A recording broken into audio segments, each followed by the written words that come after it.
Lucky you! Best 36 holes in golf. You tuned in to Alternate Shots Podcast, Marnie's Army. where we talk about golf, Marquis, Sandy's, poker, Bond, James Bond. horse racing, I'm all in.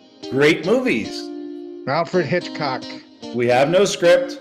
And down the stretch they come. We're glad you joined us. Frankly, my dear, I don't give a damn. Whoop, let's start again. That song is very, very emotional for all of us. That was written in the Vilna ghetto. Vilna, I don't know if you know, Vilna is today is called Vilnius, the capital of Lithuania. And that was the biggest, next to Warsaw, I think, the biggest Jewish population there. And they killed so many Jews there, I think 80,000 or whatever it was, I don't remember the right number. And a lot of them escaped to the partisans. And somebody wrote this song, and that became, in other words, it means the song begins, sollst nicht sagen, don't say that you're walking the last mile, more or less, of the party. A song, you know, that is very, I mean, I don't say that, it reminds us who we are, and we sing among ourselves that song. And it came true that, because that song was very trying to tell us, more or less, that you're not walking the last mile. And to make it short, the song is that you're not walking the last mile, and don't ever say that you're walking the last mile. Well, Alternate Shots fans, we have a little something unique. We've all heard about heroes in our days and our lives, but I'm sitting next to, in my opinion, the greatest hero living today in any country. It was important to me to survive, and that's what influenced my life, to survive. And it's hard for me to answer that question. The only thing I had in my mind is to survive and tell the story, what happened, and be a better person than what I have seen around me. We're going to have Alan tell us his story. Alan's 95 years young, right? He can still beat me in poker, and maybe you, Billy. Oh, yeah.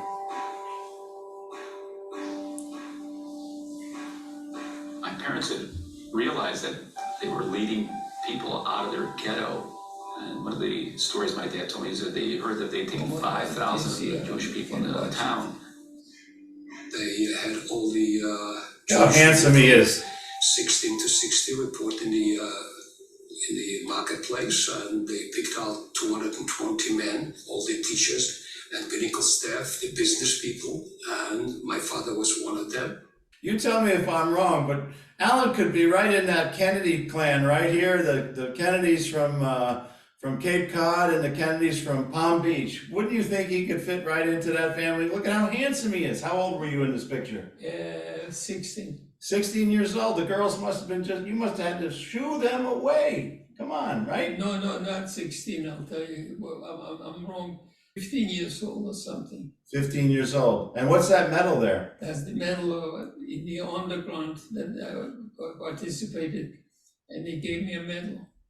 Tell us about the underground. It's pronounced IWJE, IWJE. It was in Poland, in the eastern part of Poland, you know. Then in 1939, when the war broke out between Germany and Russia, you know, and Germany and Poland. So my part of Poland that I lived in was occupied by the Russians. The part where I lived was occupied by the Russians, like I said, and everything changed because we weren't supposed to have any businesses. So my father's business was liquidated.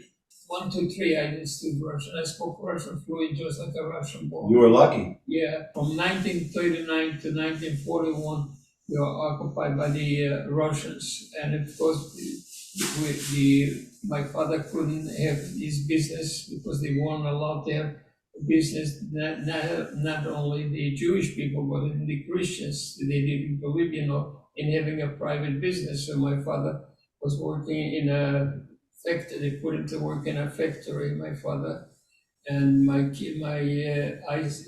school started being a Russian school, you know, so And that lasted very shortly because from 1939 to 1941, the war broke out between Russia and Germany. With that, one of my aunts, and our family, I wish they did it to my family. She was arrested by the Russians because she had it's a funny story, but I'll tell you that my aunt and uncle in the village, they had a liquor store, and the farmers used to buy it and pay out later. The farmer went and said that my aunt, it wasn't true, was a Russian agent. So they arrested my aunt, my father's sister, and they gave her 5 years later, and they sent her to Siberia. At that time, if one of the families arrested in Siberia, the rest of the people, the family sent out also to Kazakhstan and places like this. What I'm trying to say is, I wish they arrested my mother. You know what I mean? Mhm. So we would survive. They didn't eliminate you, they put you to work, Yeah. so you could survive. Yeah, of course. Then what happened in 1941? The Germans came in, pushed the Russians out, right? They pushed the Russians out, and they gave it an order for all the Jewish men, from 18, I think, to 60 to report in the marketplace. They reported to the marketplace, and they went and they picked out 220 men, business people, the rabbinical staff, and people that belong to organizations, 220 men, including my father, because he was a businessman. They took him 1.5 miles from my house, and they killed everybody. They shot him dead. Then they took from all the small villages where they had Jewish people, and they brought them into my hometown, so they'll have easy control of them. In other words, so they made a ghetto in my hometown, in my house. In that time, I was lucky because my house was in the ghetto. The kids used to have to watch my mother because my mother wanted to commit suicide because she had such a good life with my father, and she couldn't live without my father after he was killed. May 8th, they surrounded the ghetto, the police. But I'll tell you something, a lot of the people, the non-Jewish people in town, volunteered, to serve the Germans, To be the police. Yeah, to be the police, and all that. And we got up in the morning, May 8th, and we surrounded the entire area where all the Jewish people lived, and we didn't know what was going on. The entire area, they went to big places where the Jews, and they used to exterminate them. And May 12th, they woke up everybody and they said to report to the marketplace, the women, the children, everybody. And we had an entrance to the attic, which if you did from the house. In your house, you had a hidden entrance to the attic. Because if you didn't know, it opens up in the ceiling. So when they started chasing everybody, my mother told me, you go ahead and hide in the attic. And I says, no, I'm not gonna. I held on to her arm and I started crying. I wanted to go with you. She says, no, you're going to hide in the attic. So of course, in those days, her mother said something, you listened. And I went up in the attic and I hid it, and they chased everybody out. Everyone in the house, and then they started. Already they picked out about 60 or 70 strong guys, and they took them outside of town to the graves, and then. But I'll tell you, a lot of the people from the hometown, they volunteered. The non-Jewish people, they volunteered, worked with the Germans. When it came a question to kill the Jews, they had a lot of volunteers. They didn't have to look far for it, and they started. And each family had to go down walking from my house to the graves where they built, open up. They're going to kill them. Was about 2 miles, I think, 1.75 miles, and and I was in the shaking in the attic, and there was a big barrel. So I got into the barrel from empty herring, barrel, Yeah. and I came out like down in the. I was very skinny and small. But you heard them below, right? Yeah, I heard everything what was going on below. But the police, the people that of course. that decided to join up the police, they came in your house and they were looking for you, and they said what? Correct. And they went looking for me. Said, "Where's that little Jew bastard?" In my hometown, there were Hebrew schools before the war, where the boys mostly went.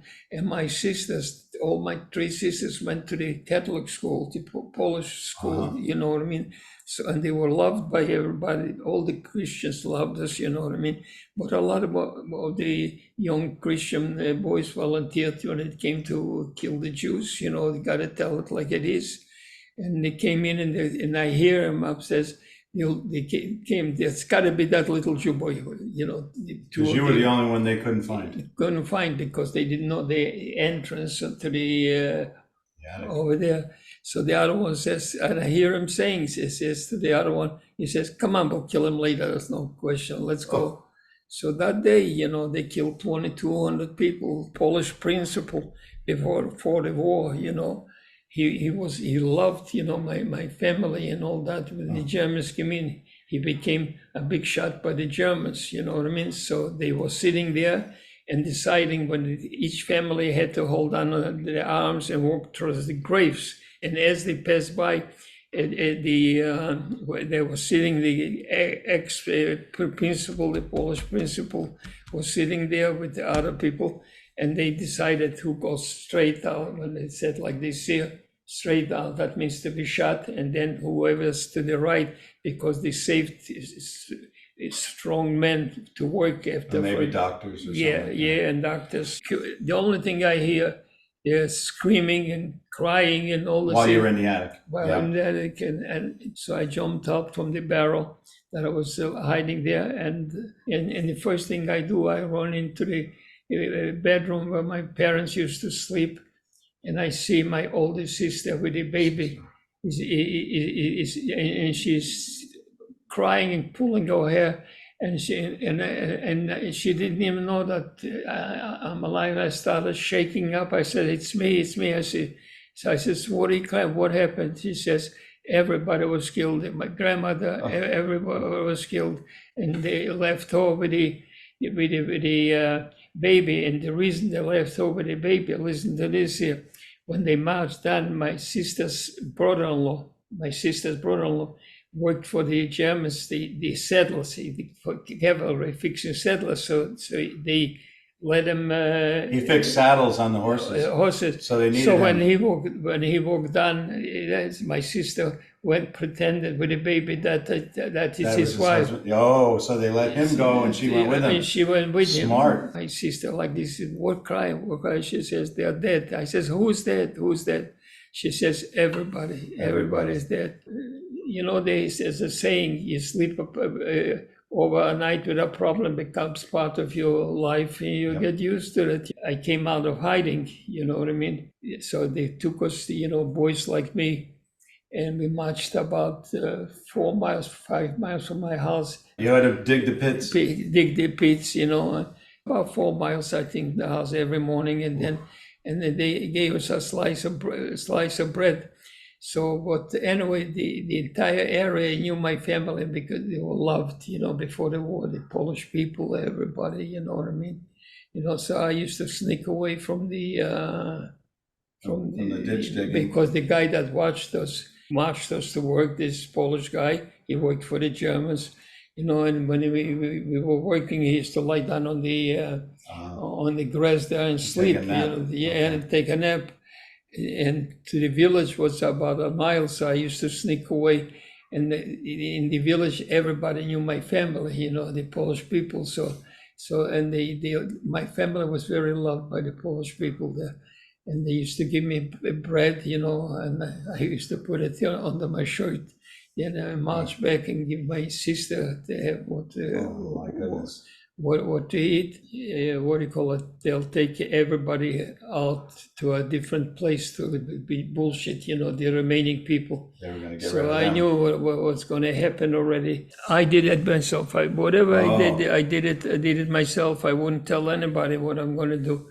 They saw all of a sudden we got up and the place is surrounded, and they said to get ready. Everybody get ready. They'll take us to a labor camp someplace in Russia. And to pack, and we can take like 100 pounds of clothing or whatever it is. And I was very smart. I said to myself, clothing my ass. They were so, and by then already the ghetto was with barbed wire.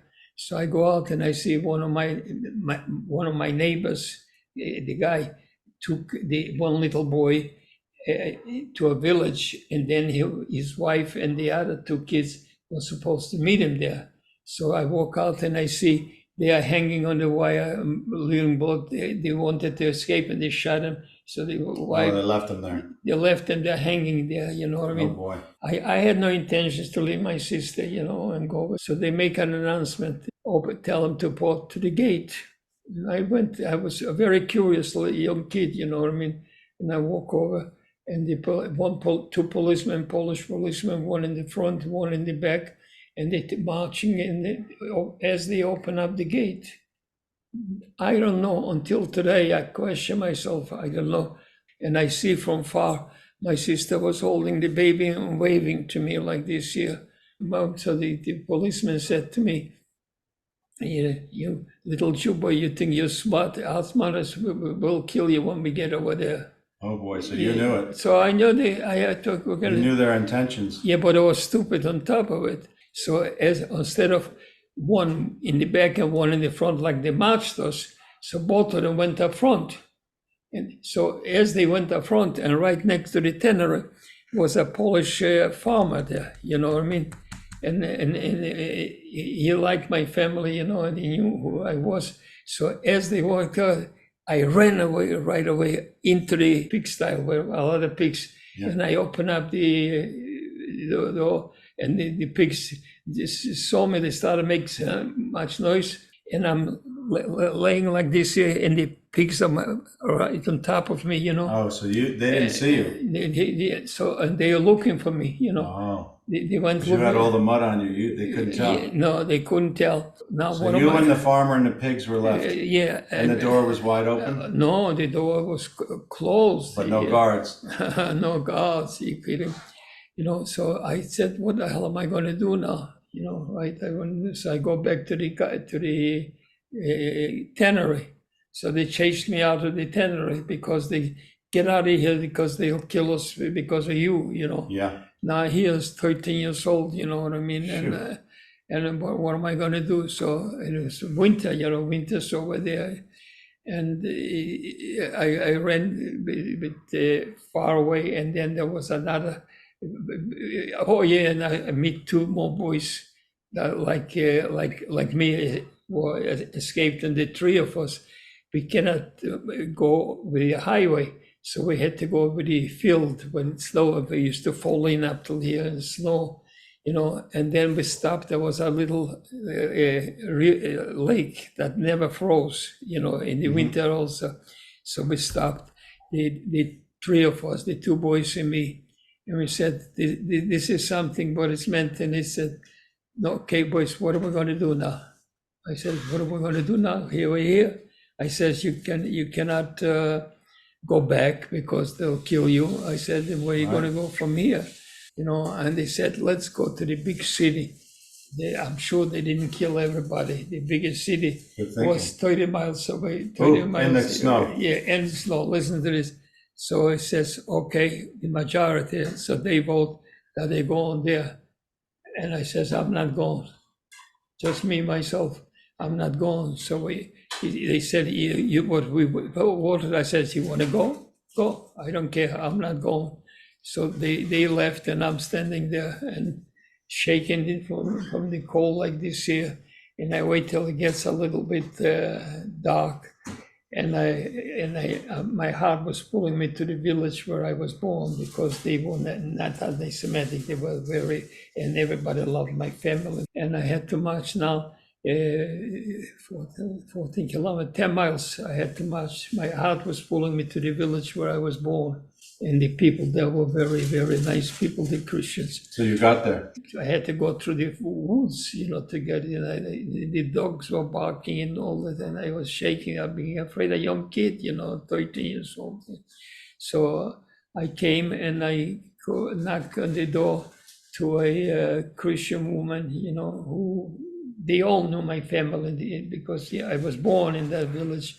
And she says to me, and I was an icicle, and she grabs me and she puts me right next to the stove where it's warm usually there. Yep.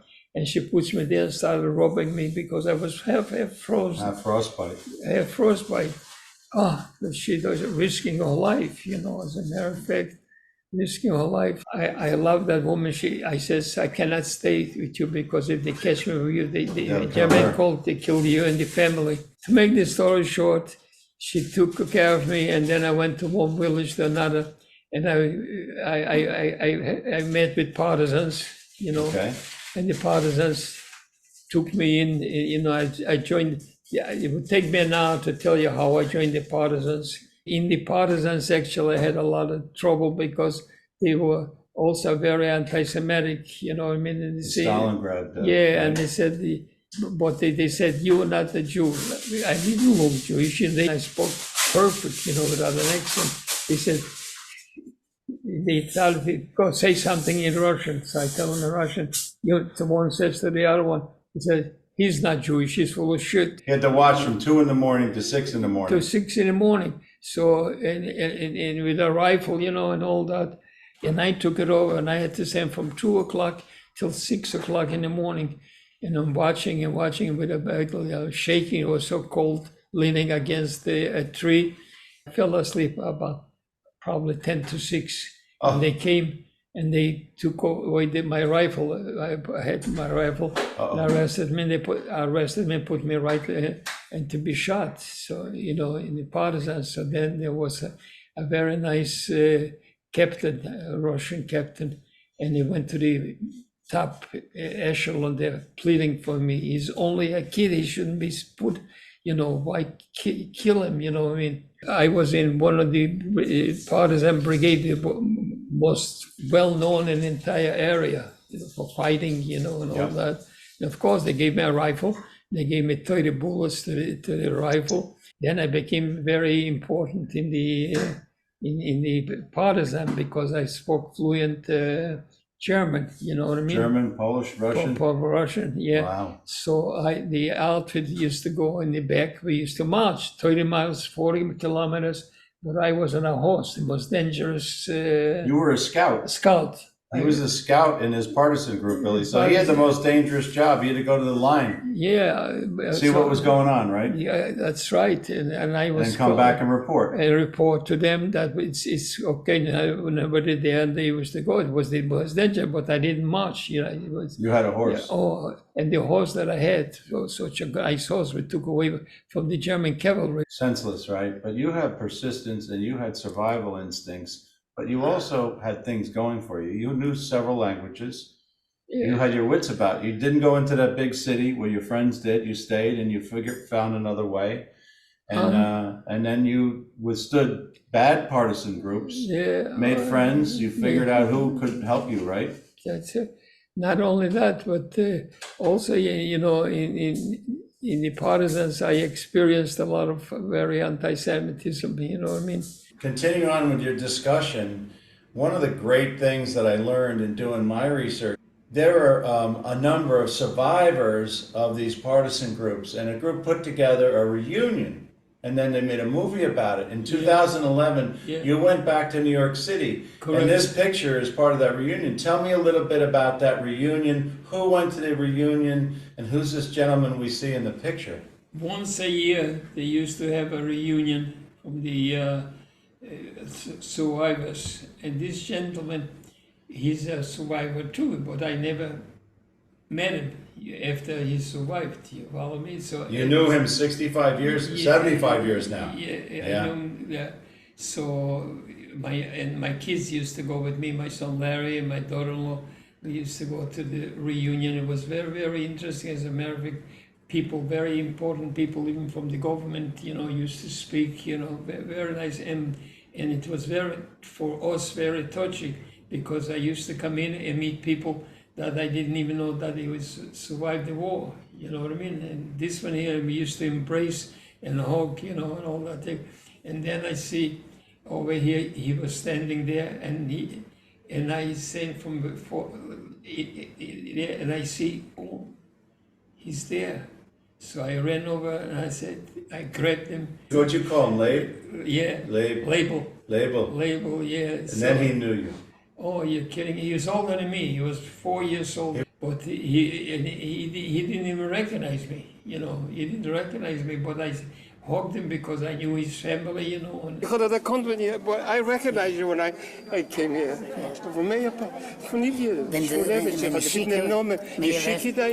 Ja, Bruder, yeah. Yeah. Rest in peace. That's the coconut episode. A picture. Where are those? That's my brother. That's your brother, right? Yeah. Yes. I remember when he got married, and he was one of the youngest guys after the war, that he married his wife Libby. And then after that, we parted in 1947 and said goodbye. I came to America, and we were never in contact with each other after we said goodbye. This is my Tochter. I'm the oldest daughter. You're the oldest I'm Marcia daughter? Gassing. And we went to the same school together. He was one class above me. Oh my goodness. You know what I Oh mean? my God. And I haven't seen him in 65 years. That to me is the greatest picture of all. Yeah. He's also the only survivor of all the people that were doing him harm. That's right. You outlived them all, as Benny Binion said. You survived them too, right? All those bad guys, the bad Germans and the bad Russians. Oh, are you kidding? out survived them. Listen, let me tell you something. Well, I didn't tell you in Bosnia. I would testify to tribunals. My mind was dedicated, my body and everything was dedicated to catch those that collaborated with the Nazis. You know what I mean? And I knew them because they thought that nobody survived from my hometown. Any Jewish people that will be able to testify against them. And then, so they used to start like wolves coming in little by little to town, these guys, because who's going to do it? And I was there, and another few people, that survivors, and my life was dedicated that time just to catch the son of a bitches, that collaborated with the Germans and helped to kill the Jews. I used to point them out, and I went to testify before the tribunals. Before the tribunals, I used to testify, the tribunals, and each one of them that I testified, they got 20 years, 30 years. Nobody ever survived in Siberia, except one time. This is very interesting. I wanted to take my kids to my hometown, to where I was born, and all that. So I get a call from one of my friends that lived there. He says, "Don't come because that son of a bitch survived." Because when I testified against the German collaborator, he said, "Unless I'm dead, and I'll kill you." So you don't want to meet up with him. And nobody who survived the 20 years in Siberia, you know what I mean? This Sure guy enough, did. he survived and he came, and I couldn't go for a while to my hometown because they warned me that he's going to kill me. He would have done it, So I waited about 2 years later. I get a call from there, from a friend of mine. He says, "The guy died, he's dead, now you can come." Worked in the garment industry. Was that in New York in the Times Square area? Yes, correct. When I came to the United States, I came to my uncle, my mother's brother, who came here in 1912, and he worked in the garment industry. And I didn't have any education. Don't forget, I didn't have any education. Broke out. I went to the 5th grade public school, which was a Russian public school. What do I do now? So my uncle had a lot of connections. He was loved in the garment industry, and they found a place for me to learn to be a cutter. He cut the patterns. I got a job as a cutter, and then the Korean War broke out. In when the Korean War broke out, you know, I didn't have to go. As a matter of fact, I said, no, I want to go. So they started the family. Why you want to go? I said, because I want to go to the United States Army. So I went to the Army. And here's something very interesting. I make it short. The guys that went with me to the Army, we were in the medical part of the Army. So they sent them to Korea. You know, nobody came back. They all got killed. And me, they sent to Germany because I spoke fluent at that time Polish and German and all that. And I came to the United States Army in Germany. And I can tell you right now that if somebody asks you, what are the best years of your life? The best years of my life was in the American Army, the 2 years that I spent. You know, I can't even... World War II Korean veteran. See that? I do see it. And partisan. And no pun intended, my hat is off to you. Alan Small, there is nothing small about you. Literally nothing small about you. It's an amazing story. I just want to tell you something. So I went to the garment industry and I started working over there, became a cutter, a very big company. I became the head cutter, you know, in charge of the cutters. You know, I had about 15 or 20 cutters. And then I became production manager for Ann Klein and Company. You know, it's well known. Sure. I know it. A very good friend of mine worked there in the late 70s, early 80s. Jay Morrissey, I think he was the shipping guy. Yeah, I know. Billy used to work in Times Square. Yeah, of course. I became the production manager. Then No separation. You and Billy are not separated. Yeah, and then I became We were only 10 blocks apart for 78 through 88, probably.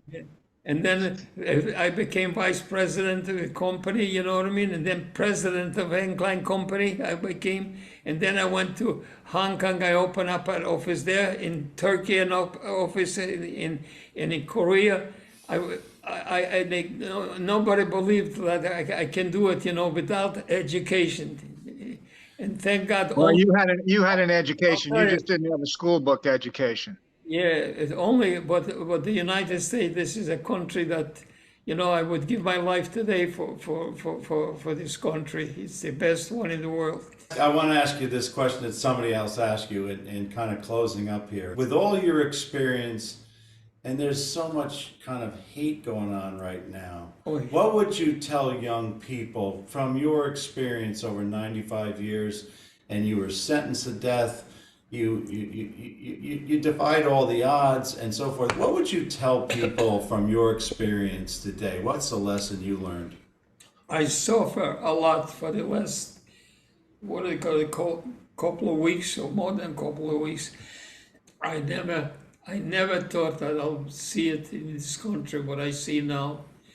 It's unbelievable, you know, the anti-Semitism that I see is only the last time I saw this was under the German occupation, and the people, the hatred for one another, you know, and it's crazy. It's absolutely crazy what I see, and I don't know. It worries me. I got news for you.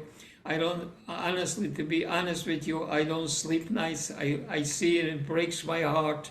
Breaks my heart what I see. For what? For when? You know what I mean? And yet, right away, who is to blame for everything? The Jews to blame for everything. I mean, the Jewish, you gotta start thinking what they contributed to this country. The Jewish people contributed to the country a lot, you know what I mean? Look at this with the scientists. Who was the scientist that called it? The Jewish people. Everything that could happen in the United States as far as health is concerned, the Jewish people were involved. Yes, they have businesses because the reason we are in business, the Jewish people are in businesses because you couldn't get a job for a Jew any place else, you know, years ago. The anti-Semitism was years ago, and the Jew had very good business heads, you know, so they went into business. So what? They didn't kill people, they helped people. Yeah, ignorant people, and it bothers me a lot, I'll tell you, when I see it. It's really killing me. I cannot describe to you what I go through right now when I put on the television and what I see. I don't like what I see. Right. Yeah, they got to talk to each other and to listen to each other, you know what I mean? We know one thing, they tried to write Alan off, and that's not happening anytime soon. Waiting for that 2-outer on the river must be a piece of cake for you compared to the other stuff you've had to. I mean, sitting in a barrel in your attic, minutes from being killed if you're caught, must give you quite a poker face when you're sitting there with a stone Got a cold. good poker. I tell you something. Here, when I walk into the poker room, you know, they treat me like I'm a king, you know. It's admiration. You can sleep tonight thinking about this Yeah, embrace. This is a good. Yeah, and think about the fact that, you know, I'll be praying for you every night for the rest of my life and people like you. I have nothing but respect. So You we know, really appreciate you opening up to us like this. I know it can't be easy. the Spanish River High School in this area is one of the biggest high schools. So they dedicated the weekend to celebrate my life. You should see what happened. Big high school here, big biggest, regional high school. The biggest high school. In West Palm. The entire weekend was dedicated to celebrate my life. And the bands were playing, the music was playing, and the marches and the. What I expect the kids to learn, that we're all equal. We're all children of God, and there's no difference between one religion to another religion. We gotta respect each other and work for a better tomorrow, because there's no reason to hate a certain people because of their religion. We are better than that. And for the kids to be good children and go to school and listen to their parents, it was important to me to survive, and that's what influenced my life, to survive. And it's hard for me to answer that question. The only thing I had in my mind is to survive and tell the story what happened and be a better person than what I have seen around me. Why are you laughing? Well, at least we have the laugh to add at the end. Right. We've gone from 12 handicaps at this to 19 handicaps in just a week. That's what happened. Somebody changed my grip, and the next thing you know, I can't do the podcast anymore. I felt like I was in the first row of the first pew at church right during the sermon. And your brother was poking My you. brother was making me laugh. Thanks for joining us Casper, today. Billy We Harmon, really appreciate your Double feedback. Indemnity, And please Arky, subscribe to the 2-outer, show. Hit them Odd hard Job. and hit them off. That's 36 holes.